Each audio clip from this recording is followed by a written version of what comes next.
We need our spirit-filled preachers to teach us right from wrong. We need our old-fashioned seekers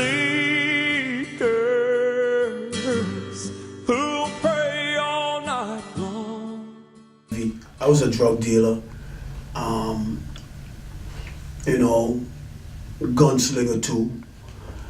Just between you and I played and sang country and western.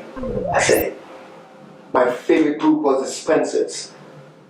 And I had their album Live in Tortola. I had it. One of my favorite songs that I used to sing, one of my favorite songs was this song. It didn't even make sense, but that's all I knew. I was riding in the backseat. Did you hear the voice? And I'm leaving on the drive into the Chief. What is that? But back then that was country and western gospel. That's what I knew.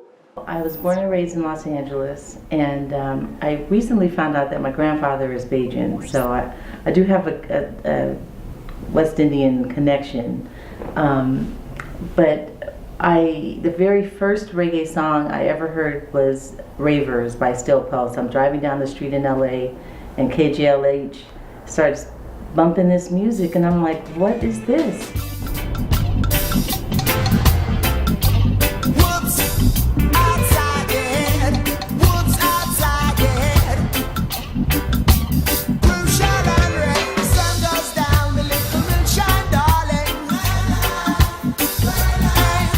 Lady I was dating at the time, her brother was keeping the party, and we had a Uzi and a 9mm in the car. I never forget it. And this guy came out the party and he shot up in the air. And my cousin's cousin from New York took the Uzi and he shot up in the air. And then we jumped back in the car and drove away from the party. And in the back of the car, it's like my life changed that night. God said to me, he said, Andrew, what kind of life is this? And ever since, that was Sunday morning. I remember going home and I couldn't wait for my mom to wake up, and I said to her, I said, Mom, what time is church later? Because I had no intention of going in the daytime. When we first started, dancehall reggae was just new on the scene, So I remember there are artists like, one of the major ones was like Major Morris, like Super Cat, Brigadier Jerry. More so on the chanting side. Growing up in the countryside of Jamaica, if there's a show that comes in town, you're at the show once it's in your neck of the woods. I love the way Shabba spits it. I love the way Buju spits it. The lyrical content was just heavy. It wasn't like watered down. It wasn't the ABCs off the reggae. They were really saying something. Shabba or Buju will say something and you're like, man, he really said that. In my community where I lived in Jamaica, at 10 years old, I remember winning a contest of like the best chanter, who can just make up something on the spot, and got that title. So it was actually there from that time, and people, recognize it and let me know, hey, it's there. So you have people that cheer you on over the years. Excellent Jesus, you're excellent. Thou art excellent in all the earth, Lord. Excellent Jesus, you're excellent. You are excellent in all the earth. And if the people don't want to praise the Lord, it's still excellent in all the earth. And if the people don't want to bless the Lord, still excellent in all the earth. I was introduced to Blood Brothers back in, I would say, between 97 and 98. The first piece of lyrics that I remember writing was John 3:16. I was trying to chant it in reggae. For God so loved the world, he gave his only begotten Son, King Jesus, dying upon the cross for the sins of everyone. Oh my gosh. Let me tell you, at first when I heard Andrew G, the lead singer, because he raps like, he DJs like Buju, he has that tone. When I heard him first, I was like, whoa, is this gospel right here? seen Connie's gift, and I approached him. I'm like, yo, we should do this group and call it Blood Brothers. So Christians, stay in the fight, hold on to Jesus Christ, and even if it costs your life, stay in the race. One of these days we shall behold Jesus' face. Christians, stay. It was not something that was well received in the church, and I think it is due to part of the history of the music. How it's tied in with the Rastafarian, movements and so forth, and just more of like a secular type of music. And people didn't really know what to think of it. So the first thing that they did was just to reject the move. I would DJ like a disc jockey, different functions, and anytime I throw on a reggae song on, they always walk over and they don't actually turn it off. They turn it off themselves. That's disrespectful. This one bishop, I was in Florida on this tour, and he came to me. No, he didn't come to me. He took the mic and he said to his church, he said, I remember when Andrew first started, and I would tell my son, don't bring him to my church.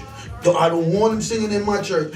And he was the one that invited me to come to Florida to sing, this same bishop. So I say, continue to do what you're doing. Once you know that you're called to do a thing, you do it. It's like Jesus could not ever at once deny that he was God in the flesh, because he knew who he was. Know who you are and do that which God has called you to be, regardless of the conflicts and the struggles and the opposition. Be afraid. Christians, remember in the grave he was laid. Christians, remember that the price has been paid. What we learned when we got there is that the churches boycotted the shows. They actually they said this music was of the devil. But I remember one pastor said to me one time, which was my cousin, and he said, "No, you can't have this in the church. It's not of God." I said, let me ask you a question. How many people got saved in this church for last year? Right. That was the question I asked him, and he told me how much it was. And I remember we went to that church in New York, and they had all them youth. Yes. And that night we had more people got saved by ordained that night than he had in his church for the whole year. So you're in the square of Bermuda. It's not a big place. Everybody's going to go to the square at a certain time, especially in the weekend. I remember being there, and here we are on stage, and it seems as if the whole community was out that day. The rosters and whoever. Because again, it's not a big place.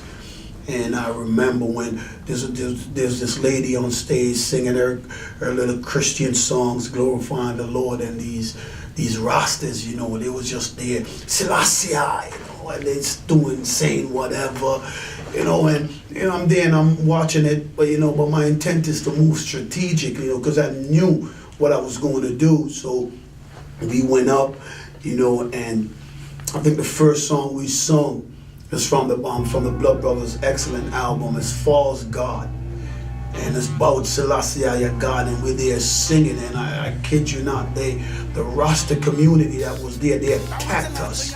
I'll never forget this one Rasta lady. She started spitting at us. Remember,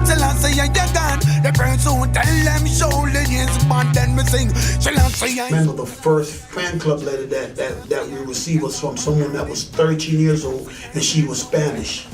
In a nutshell, she said, now I don't need to look to the world for this kind of music. Stuff like that motivates you. Well, I think one of the most obvious ones is that I'm a Black American female. But I think I've overcome that obstacle because, people have connected with the lyrics and connected with my spirit even. One of the gentlemen that was in that church, it wasn't in a church, it was like a club or something. Yes. Was in that club, okay? He called me like 10 years after the fact. And he said, I've been looking for you guys. And he explained who he was. He was one of the kids that got saved that night. He was one of the kids. Now he's the director of that same place. So he said he had to call us to try to reach these brothers and say, listen, we got saved underneath your ministry, and this is the music that saved me, and I wanted to make sure I call and thank you. And that's what he did. For me, one of the biggest thing that convicted me to really love this genre is that I never understand the anointing, this whole gospel vibe with reggae genre. So what happened was when I heard guys like Lester Lewis, you know, I'm like, wow, these guys are singing reggae music, but you can still feel God or God's presence, so to speak. Gamaliel, I think it was. He was one of the chief priests, and he gave a word to the people that were prosecuting the Christians, and he said, "Listen, many movements have started before that died out, and he's saying, why don't you just give it time? If it be of God, it will not die out. But if it's not of God, then it will die out."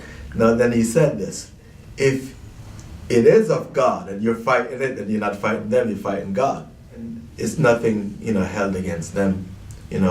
Jesus said they just don't know what they're doing. So you can't fault them for doing what they're doing because they don't know.